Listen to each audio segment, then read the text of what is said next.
run is you, that's true.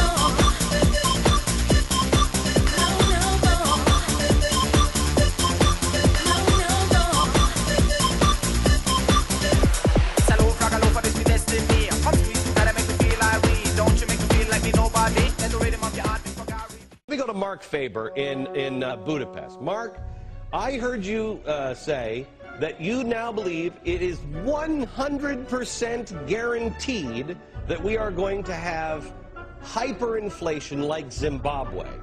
Yes, that's correct. And if we destroy our currency, which is what the Obama plan might do, if we have hyperinflation, it's not going to matter how much money we have because we're not going to be able to buy anything with it. Well, Adrian, when you print gigantic amounts of money and you flood the world with money, throughout history, that has led to inflation. If you're worried about $4 a gallon of gasoline, you better worry about an $8 a gallon of gasoline. The problem is we have a printing press. We can pay our debts by printing money. People think that hyperinflation can't happen here. Well, you know, the laws of physics works everywhere. If you throw a ball up in the air in Zimbabwe, gravity is going to bring it back down. You can't print phantom money out of thin air based on nothing and producing practically nothing without causing the dollar to devalue dramatically. That's not deflation, that's temporary. Quantitative easing is inflation. But they're going to blow us all up. Inflation? What inflation?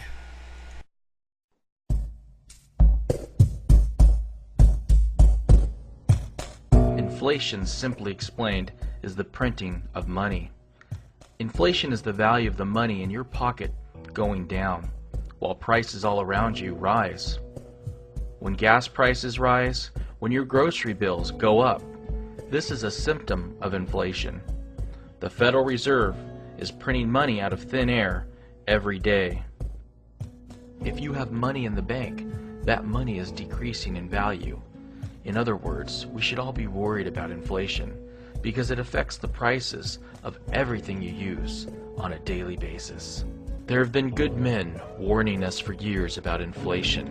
Jim Rogers, Peter Schiff, Mark Faber, Ron Paul, and many others. They have spoken about the uncontrollable spending that will lead to the total collapse of the United States. And then there have been those in power who have ignored the warnings.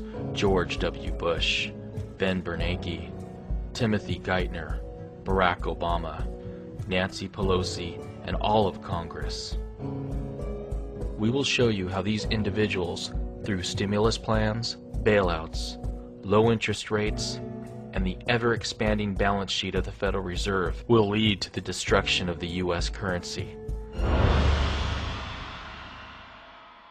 We owe the world probably as much, if not more, than Germany owed, only we didn't incur this debt fighting a war. We incurred it remodeling our houses and buying cars and television sets and iPods and all these little gadgets that we didn't need, and now we owe the world trillions, and we're reaching for the printing press to pay it back. Never before in world history were people able to buy houses with no money down. Many people bought 4 or 5 houses with no money down and no job. And then they did it with cars and student loans and credit card loans. You think we just say, well, that's too bad, we're going to start over, nobody loses his job? Be realistic.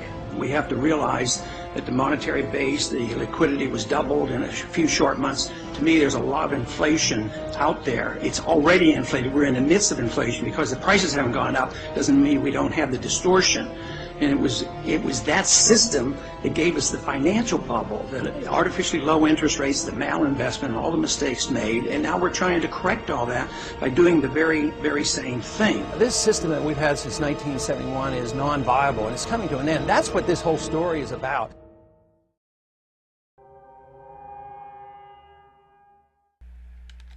Keep in mind that the Federal Reserve, Or in Canada, the central bank has the ability to order money to be printed to pay for budget deficits, to fund wars, or to stimulate the economy.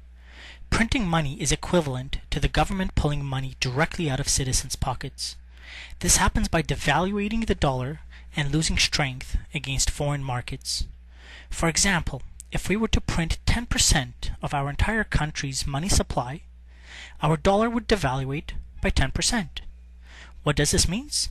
This means that the stores that you shop at have to pay now 10% more for the items they buy from China or other countries, which means that now they have to mark those items up by another 10% in order to resell them to you, which means at the end you end up increasing your prices in the stores that you pay by about 10%.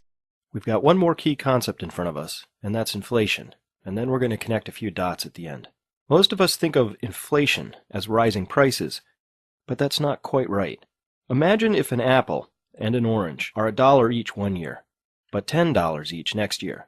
Since you enjoy eating apples and oranges the same in one year as the next, then the only thing that's truly changed here is your money, which has declined in value. Inflation is not caused by rising prices. Rising prices are instead a symptom of inflation. Inflation is caused by the presence of too much money in relation to goods and services. What we experience are things going up in price, but in fact inflation is really the value of your money going down, simply because there's too much of it around. Here's an example. Suppose you're on a life raft and somebody has an orange that they are willing to sell for money. Only one person in the raft has any money, and that's a single dollar. So the orange sells for $1. But wait, just before it sells, you find a $10 bill in your pocket. Now, how much do you suppose the orange sells for? That's right, $10. It's still the same orange, right? Nothing about the utility or desirability of the orange has changed from one minute to the next. Only the amount of money kicking around in the raft. So we can make this claim. Inflation is everywhere and always a monetary phenomenon. And what's true within a tiny life raft is equally true across an entire nation. Here, let me illustrate this point by using a long sweep of U.S. history. What we're looking at here is a graph of price levels in the United States that begins on the left in 1665 and progresses more than 300 years to 2008 on the right. But at this moment, only inflation over the period from 1665 to 1776 is marked on this chart. On the y-axis, what is being charted are price levels, not the rate of inflation. Now you might ask, how can we compare prices in 1665 to 2008? While there are some obvious liberties that have to be taken here, what is being compared are the basics of life. People ate food in 1665, just as they did later on. People had to transport themselves. They got educations, and they lived in houses in 1665, just as they did in 1776. So what is being compared is the relative cost of living in one period to the next. That is, inflation. In 1665, the basic cost of living was set to a value of 5. Now, what is most striking about this chart to me is that from 1665 to 1776, there was absolutely no inflation.